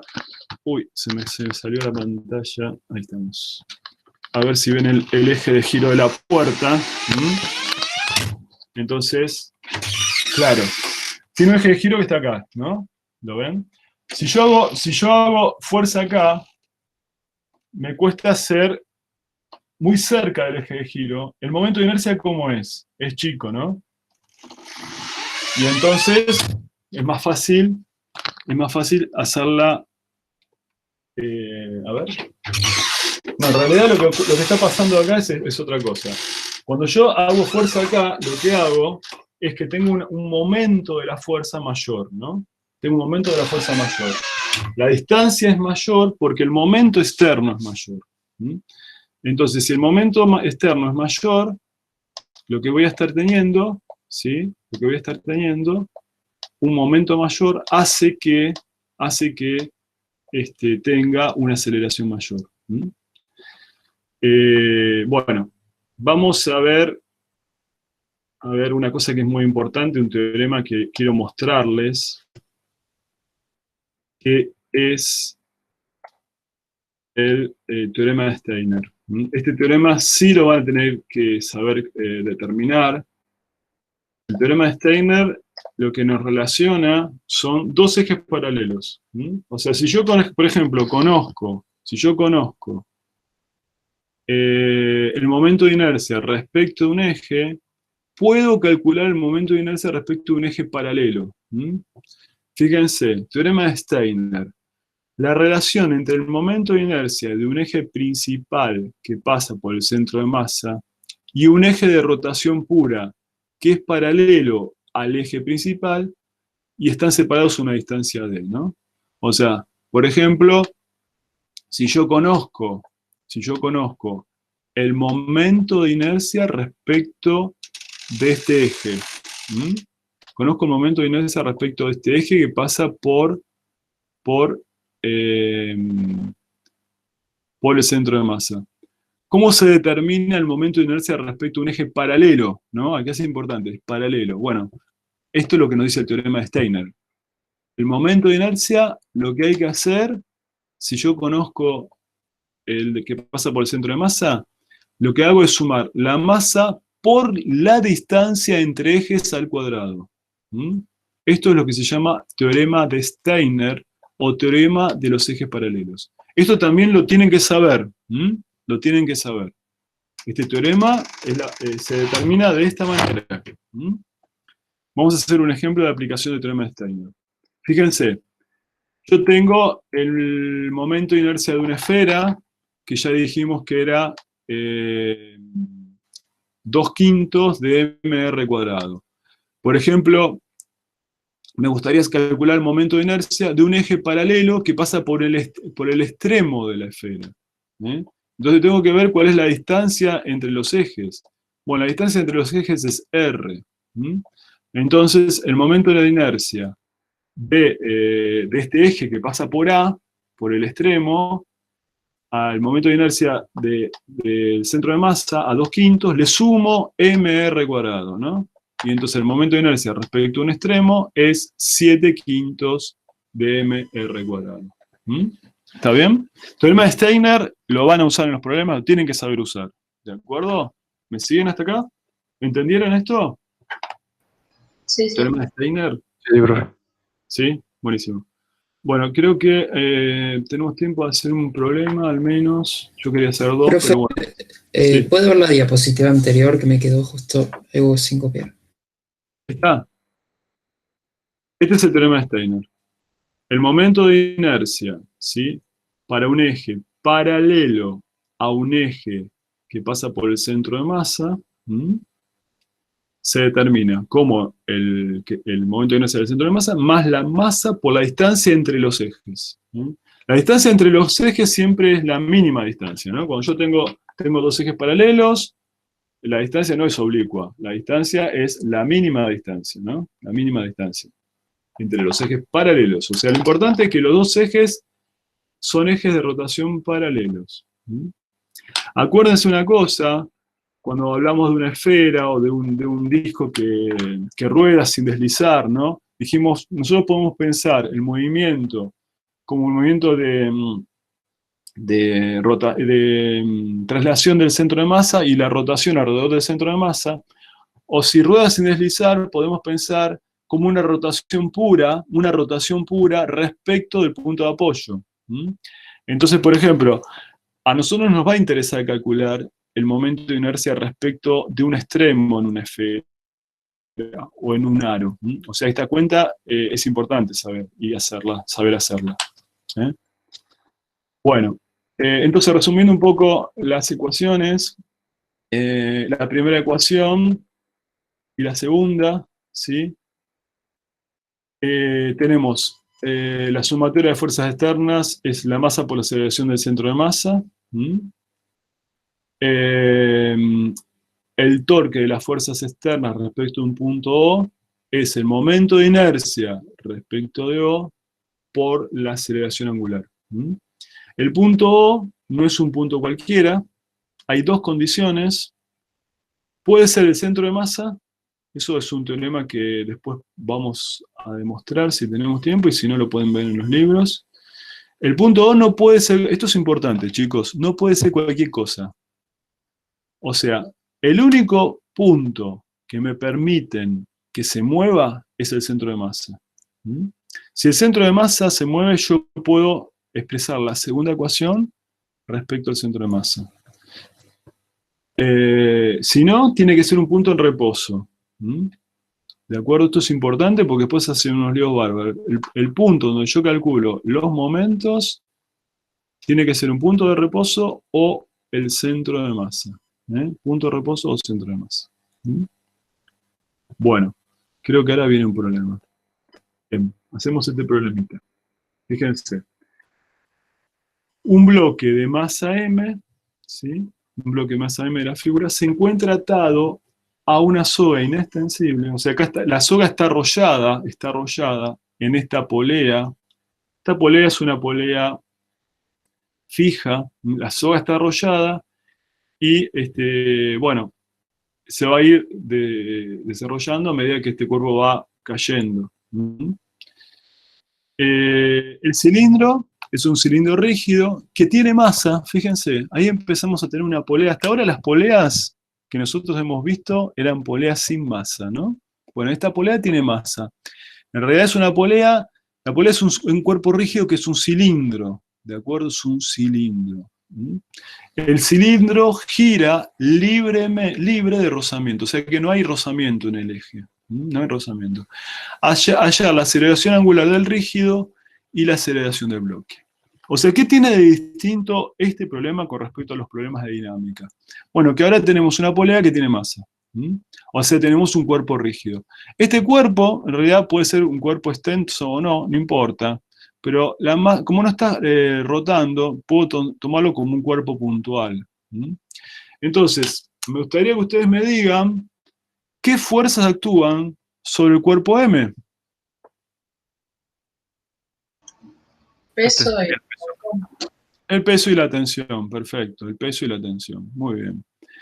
Me gustaría que me digan qué fuerzas actúan sobre el cilindro, sobre la polea. El peso, la tensión y una fuerza de vínculo. Muy bien, perfecto. La tensión está actuando sobre este punto, ¿no? Sobre este punto. ¿Cómo es esta tensión que está acá y esta tensión que está acá y por qué? ¿Son iguales? De mismo módulo. Módulo. Claro, son del mismo módulo porque la masa es porque la soga es una soga ideal, ¿no? La soga es de masa despreciable. O sea, esto sigue siendo igual que lo que hacíamos en dinámica. ¿Está bien? O sea, la soga es inextensible, es ideal. Entonces, tenemos que las tensiones son iguales. La reacción de vínculo, o sea, tenemos la tensión que actúa hacia abajo acá, el peso que actúa hacia abajo. La reacción de vínculo, ¿en qué punto está actuando? Desde el centro de la polea, En el centro de la polea y hacia dónde va. como hacia arriba a la derecha, hacia arriba a la Bueno, izquierda. en principio está bien lo que vos estás diciendo, está bien lo que estás diciendo, hacia la izquierda o hacia la derecha en general, pero fíjate que las fuerzas que actúan acá, tanto el peso como la tensión, son verticales. Entonces la fuerza de vínculo va a ser vertical también. Entonces fíjense que cuando tenemos Pero este problema, sí. ahí, bueno, dado el dibujo, como que la masa estaría haciendo una fuerza como para que se moviera hacia la derecha o algo así. Gira hacia, la masa gira hacia abajo, ¿no? Claro, o sea, habrían dos tensiones hacia abajo, o solo una. Sobre el cilindro, decís, sobre el cilindro hay una tensión para abajo, nada más, ¿sí? Hay una tensión para abajo. ¿Cómo haría? Vamos a hacer el diagrama, creo que por acá tengo el diagrama de cuerpo libre, pero antes tengo que ver otras cosas. Les pregunto, yo voy a tomar este sistema de coordenadas, fíjense. Ahora no es que me olvide de la pregunta, ahora vamos a verlo bien y me vuelves a preguntar. Tengo este sistema de coordenadas, donde tengo el eje X, el eje Y, el eje Z. Voy a tomar este sistema de coordenadas, así. Fíjense, acá lo particular y lo importante de tomar una terna derecha. X por Y me tiene que dar Z. El Z sale de la pantalla. Entonces, primero, ¿cómo escribo la aceleración de la masa M? ¿En qué eje está la aceleración de la masa M? En el eje Y. Entonces, la aceleración de la... Bueno, acá están los diagramas. Bueno, me equivoqué esto, pensé que lo había escrito así. Acá tengo las fuerzas. Tenemos el peso actuando para abajo, como ustedes dijeron, la tensión 2, la tensión 1, que vamos a mostrar que son iguales. Tengo el peso de la polea y la reacción de vínculo. Lo que yo te decía recién es que como tanto el peso como la tensión son verticales, no hay componente horizontal, de la reacción de vínculo acá. Si pusieras componente horizontal, esa componente horizontal va a ser nula, ¿no? Porque no hay otra fuerza, ¿no? Y el centro de masa no se está moviendo, entonces no puede haber componente horizontal. Bueno, acá vemos lo siguiente, la aceleración de la masa M la ponemos en el eje Y. Si yo les pregunto cuál va a ser el sentido de la masa, ¿no? El sentido de la aceleración, ¿ustedes qué me dicen de la masa M? ¿Qué sentido tiene? ¿Positivo o negativo? Negativo. Negativo. Entonces acá hay dos cosas. Esto ya lo hablamos en otras clases. La aceleración M es una incógnita. Si yo le agrego el signo, no voy a poder pretender que el resultado me dé negativo, ¿no? O sea, a mí se puede hacer de las dos maneras. O le agregamos el signo acá o no se lo agregamos. A mí me gusta, si es una incógnita, no agregarle el signo y chequear que el signo me dé negativo. Lo mismo pasa con la aceleración angular. Yo les pregunto, ¿cómo se acelera esto? ¿En qué sentido se acelera? Si yo les pregunto, ¿para dónde se acelera? ¿En el sentido de las agujas del reloj o en sentido contrario? Menos Z. Claro. O sea, se acelera, vamos a escribir así, la aceleración angular, a ver, no puedo escribir ahora esto, no sé qué pasa. El reloj. En el sentido de esa aguja del reloj, claro. Entonces, si es en el sentido de esa aguja de regla, ustedes hagan con la mano, van a ver que la aceleración angular me tiene que dar negativa. Si yo la escribo así, fíjense que le pongo como gamma por K, este gamma me tendría que dar negativo, ¿no? Es una manera de hacerlo. Es una manera de hacerlo. Entonces, este problema, ¿qué tiene de distinto con respecto a los problemas de dinámica? Bueno, lo único que tiene de distinto, chicos, es que voy a tener la segunda ecuación del sistema de partículas, la de momentos, que me va a permitir sacar la aceleración angular, ¿no es cierto? Porque la segunda ecuación tenía que ver con la aceleración angular. Pero el resto de las ecuaciones son las mismas, ¿no? Fíjense, vamos a escribirlas por acá. Yo puse tensión 2 en el eje Y positivo, menos M por G, es M por A. Esto es la segunda ley de Newton para esta partícula, ¿no? Para esta partícula. Puse la tensión, que es un dato, bueno, nosotros no, es algo que conozco el sentido, le pongo sentido positivo, en el sentido de las I positivos, menos el peso, es la masa por la aceleración A. Después, ¿qué tenemos? La reacción de vínculo, menos la tensión negativa, menos el peso del cuerpo rígido, es igual a la masa por la aceleración del centro de masa. La primera ecuación de vínculo, ¿no? Perdón, la primera ecuación de sistema de partículas. ¿Cuánto es la aceleración del centro de masa de esta polea? 0. 0, ¿no? No se está moviendo el centro de masa de la polea. El centro de masa está acá. Entonces, la primera ecuación de cuerpo rígido nos dice que la sumatoria de fuerza, miren qué fácil que es esto, ¿no? ¿Les parece que es fácil o no? Sumatoria de fuerzas es igual a la masa por la aceleración del centro de masa. La aceleración del centro de masa es 0, ¿sí? ¿Cuál es la novedad acá? Bueno, la novedad es la segunda ecuación. La segunda ecuación que nos dice los torques de las fuerzas externas es igual a el momento de inercia por la aceleración angular. Bueno, acá cuando hacemos los torques tenemos que tener cuidado. Dijimos, los torques los podemos hacer en un punto fijo o en el centro de masa. Bueno, acá el punto fijo y el centro de masa es lo mismo, así que vamos a hacer el torque respecto al centro de masa, el momento de inercia respecto al centro de masa. Ahí estamos tomando el centro de masa como el centro de la polea, ¿no? O sea, no sería como un sistema polea masa M. O sea, No. sería como solo Yo una. estoy tomando dos cuerpos distintos acá, no estoy tomando el conjunto. Estoy tomando por un lado el cilindro como un cuerpo, planteo estas dos ecuaciones, estas dos ecuaciones para el cuerpo rígido. ¿Está bien? Las dos ecuaciones de abajo son las del cuerpo rígido. Y esta ecuación de acá es para la masa M. Es como si fueran los problemas de dinámica. Yo tengo dos cuerpos acá, Claro. Lo único que uno es un cuerpo rígido. Entonces, como es un cuerpo rígido, tengo que plantear la segunda ecuación. Cuando planteo la segunda ecuación, tengo que hacer el torque de las fuerzas externas respecto al centro de masa. El centro de masa está acá. ¿Cuál es el torque de la reacción de vínculo? ¿Cuál es el torque del peso respecto del centro de masa? El peso de esa masa por el radio sería. Del peso del cilindro, ¿eh? El torque del peso del cilindro, no del peso este. Este no está Cero, actuando. porque está actuando a una distancia nula del centro de masa. Exactamente. Esta fuerza no hace momento. Olvídense, yo estoy tomando a los dos cuerpos por separado. No tengo que tomar acá, cuando hago torques de las fuerzas externas, no tengo que tomar a esta fuerza, porque esta fuerza está actuando en otro cuerpo. Yo tengo que ver en mi cuerpo rígido qué fuerzas actúan. Y en el cuerpo rígido actúan estas tres. ¿De acuerdo? Entonces, la única fuerza externa que hace torque es la tensión.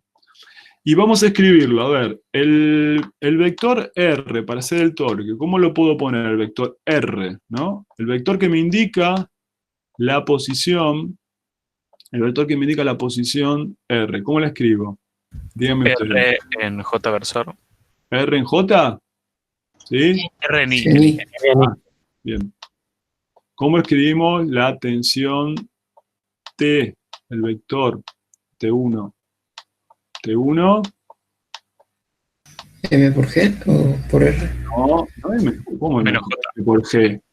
No. Menos Nunca J. digas M por G en un final porque te van a matar. ¿La T1 es M por G? ¿T1 es M por G? No tengas vergüenza. No. ¿T1 es M por G? No, porque el cuerpito se está acelerando. Claro. Entonces, ¿cómo escribimos T1 con los versores? El Menos J. J. Menos J. Claro, muy bien. Entonces hacemos la cuenta. Esta cuenta que estoy haciendo, ustedes la tienen que hacer en los problemas. Hacemos R, producto vectorial, con T1. R, producto vectorial con T1. ¿Sí? Me queda R por inversor, producto vectorial, con T1, con menos J. Con menos J. Bien. Bueno, I por J vale K. I por J vale K. Y este signo menos nos queda, así que es R T1 por menos K. ¿Está bien? Por eso el torque, fíjense cómo lo estamos... estamos escribiendo, si ustedes quieren, directamente el resultado sacando el K, porque el gamma ¿cómo dijimos que era? El gamma es gamma por K versor, ¿no? Entonces, el miembro de la izquierda me queda menos R, T1. El miembro de la derecha me queda el I del centro de masa por gamma, ¿no? El gamma no le asigné un signo. Fíjense, hay que ser coherente con esto, ¿no? Si yo el gamma lo puse así, lo voy a poner así acá. ¿Cuánto dijimos que valía el I del centro de masa de un cilindro? 1/2. 1/2 de mr cuadrado. Bien. Bueno, acá tenemos todas las ecuaciones dinámicas, chicos. ¿Las entendieron? Esto es lo nuevo que hicimos para este problema. ¿Saben qué falta para resolver el problema? Falta vincular con las cuestiones cinemáticas, lo que vimos la clase pasada, la semana pasada, la aceleración angular. Tenemos que vincular la aceleración angular con la aceleración m. La aceleración angular y la aceleración m están vinculadas.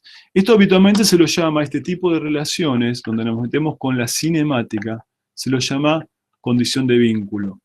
Ustedes piensen que la aceleración de m, que es hacia abajo, ¿no? Y la aceleración de este punto, ¿cómo son la aceleración de m y la aceleración de este punto? Iguales. Iguales. Son iguales y tienen, o sea, el mismo vector, digamos. Entonces, vamos a vincular, usando cinemática, vamos a vincular a m, la aceleración m con la aceleración angular. Lo hacemos en la próxima. Fíjense. Primero, digo, el punto P y el punto P', el punto P está sobre el cilindro, el punto P' está sobre la soga, son iguales. El punto P, ¿cómo se calculaba la aceleración del punto P en un cuerpo rígido, cinemática? Bueno, es la aceleración del centro de masa del cuerpo rígido, que es 0, más gamma RPCM, ¿se acuerdan de esto? Esto tenía que ver con qué, qué componente de la aceleración, ¿se acuerdan que dijimos la vez pasada? ¿Cómo lo llamamos a esa componente? ¿La tangencial? La tangencial, muy bien, perfecto. ¿Y esta de acá, con qué tiene que ver? Con la normal. Con la normal o centrípeta. O sea, el punto P, acuérdense, va a tener una aceleración tangencial, pero también el punto P, porque el cuerpo rígido está girando. Entonces acá hay una aceleración centrípeta. Entonces el punto P', que está en la soga, ¿cuál es la aceleración que tiene? ¿Las dos? Por ejemplo, ¿qué les parece? ¿Cómo será la relación acá? ¿Solo la tangencial? Claro, muy bien. La aceleración m es una aceleración hacia abajo. La soga es inextensible, ¿sí? Entonces, lo que tenemos que pedir es que la aceleración tangencial, o sea, esta aceleración tangencial, sea la aceleración del cuerpo m. Ahí vemos cómo relacionamos estas dos cosas. ¿Por qué podemos hacer esto? Porque tenemos una soga inextensible. Entonces tenemos que hacer ese producto vectorial, que creo que lo puse acá. Bueno, lo que decimos es la aceleración de P' es la aceleración tangencial, ¿sí? Que es gamma por RPCM, y la aceleración de P' es la aceleración m. Entonces, vamos a hacer el producto vectorial. ¿Cómo hacemos el producto vectorial? Bueno, acá lo escribí con los versores, pero si ustedes quieren lo podemos hacer vieron que el producto vectorial se puede hacer con los determinantes, pero si quieren lo hacemos como con los versores. Hacemos gamma producto, no, gamma por K versor, esto es el vector RPCM. ¿Cómo escribimos el vector RPCM? Díganme ustedes. Ya lo escribimos recién. R por I versor. Claro, muy bien. R por I versor. R por I versor. Entonces, tenemos que hacer ese producto vectorial. Fíjense que vamos a hacer esta regla que yo les expliqué, ¿se acuerdan? Tenemos que hacer K por I. K por I va a dar J positivo. K por I da J positivo. Entonces, directamente, acá nos queda R por gamma por J versor, ¿no? R por gamma por J versor. O sea, ¿qué sacamos? ¿Qué conclusión sacamos? La conclusión que sacamos es que la aceleración m se vincula con la aceleración angular gamma de esa manera. AM es R por gamma. ¿De acuerdo? AM es R por gamma. Entonces acá volvemos a escribir, volvemos a escribir las tres ecuaciones de dinámica y le agregamos acá, la ecuación de vínculo, la ecuación que sacamos, esta la llamamos ecuación de vínculo, que la sacamos de la cinemática, ¿no? De vínculo porque están vinculados los dos cuerpos, ¿no? Por eso decimos ecuación de vínculo, están vinculadas. Sale de la cinemática. Entonces vamos a ver las incógnitas que tenemos. Bueno, en realidad, fíjense que de la primera ecuación podría sacar la reacción de vínculo, y de las otras dos, fíjense que tengo un sistema de dos ecuaciones con dos incógnitas. ¿Cómo se hace? ¿Cómo se resuelve un sistema de dos ecuaciones con dos incógnitas? Despejando de una y reemplazando. ¿Puedes restar ahí las dos ecuaciones? El problema es que, ojo que acá tenés R, ¿no? Tendría que despejar, tendría que pasar el R dividiendo. Si pasás el R dividiendo, está bien lo que decís. O sea, si lo escribo así, fíjate. La ecuación 2 la voy a poner así, voy a pasar el R dividiendo, ¿no? La ecuación 2. Si lo paso dividiendo, me queda 1 medio de mr cuadrado, o sea que me queda 1 medio de mr, ¿no? Entonces, ahí, ahora sí podría sumar esta con esta, y la tensión se va a cancelar, ¿no? Y me queda menos mg, esto más esto de acá. Y de acá pueden sacar gamma, dos ecuaciones con dos incógnitas, sacamos gamma, me da esto, ¿sí? Y con el gamma, ¿cómo sacamos la aceleración m? ¿Cómo sacamos la aceleración m? A sobre... Acá sale. R por gamma me da la aceleración m. Fíjense, ¿qué signo me dio gamma? ¿Qué signo me dio? Me dio negativo. Esto es coherente con lo que habíamos pensado. Yo al gamma no le agregué el signo. Me dio negativo, me dio coherente. La aceleración m me da negativa también. ¿Sí? Bueno, ¿entendieron este problema? Este problema es un problema simple.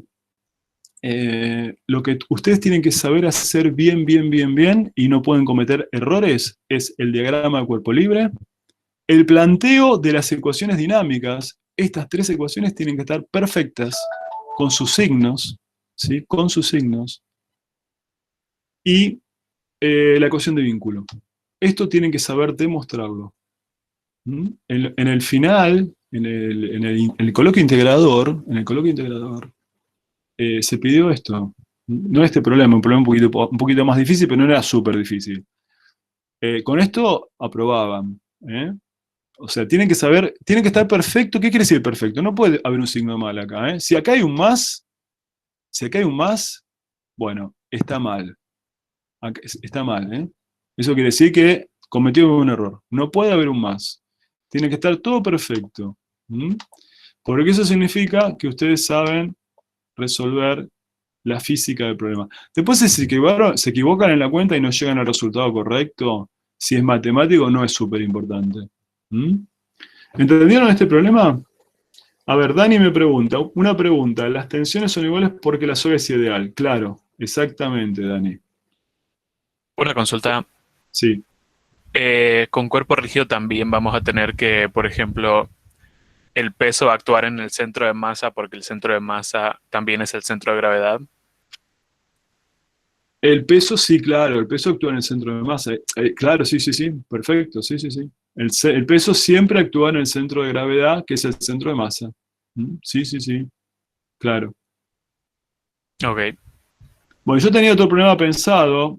No lo voy a hacer porque si no vamos a suponerme sobre las prácticas. Prefiero que hagan las cosas de práctica. Pero ustedes lo tienen, este problema. Lo discutimos rápido, 5 minutos, para que ustedes lo piensen, le den una ayuda.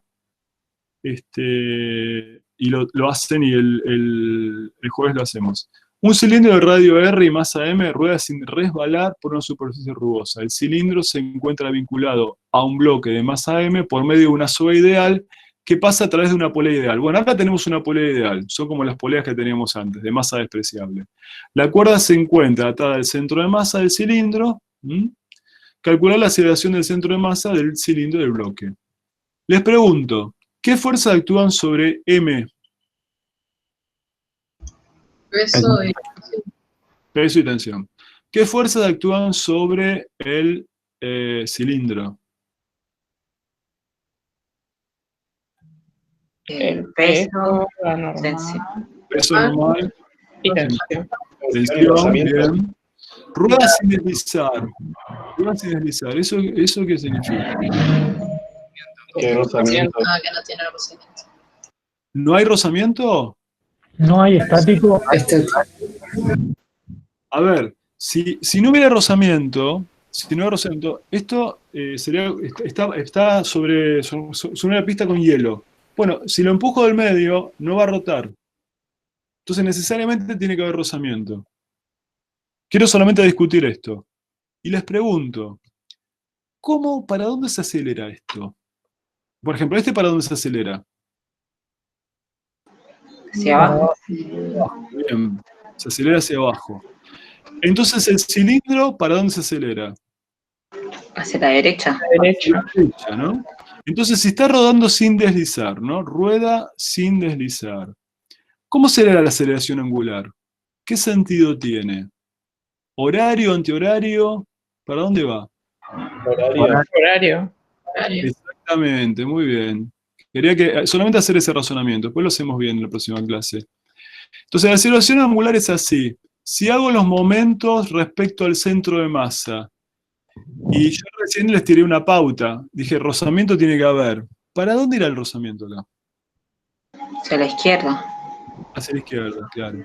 ¿Sí? Profe, pero yo no entiendo. Los diagramas del cuerpo libre. ¿Por qué va así? Porque este rozamiento hace un momento en este sentido.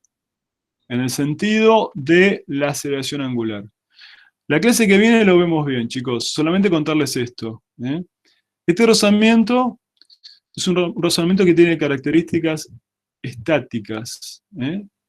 O sea, no hay desplazamiento. ¿Se acuerdan que el centro instantáneo de rotación, si rueda sin deslizar, está acá? Este es el centro instantáneo de rotación. Entonces, como no hay desplazamiento, este rozamiento tiene características estáticas. ¿Qué hubiera pasado en el problema si ustedes no se daban cuenta que iba hacia la izquierda el rozamiento y lo ponían hacia la derecha? Bueno, no hay problema, porque es una incógnita. Entonces, si lo ponían hacia la derecha, cuando lo resolvieran, les iba a dar negativo. Profe, ¿puedo hacer una pregunta? Dale. ¿No es similar al movimiento de una rueda de un auto cuando se mueve?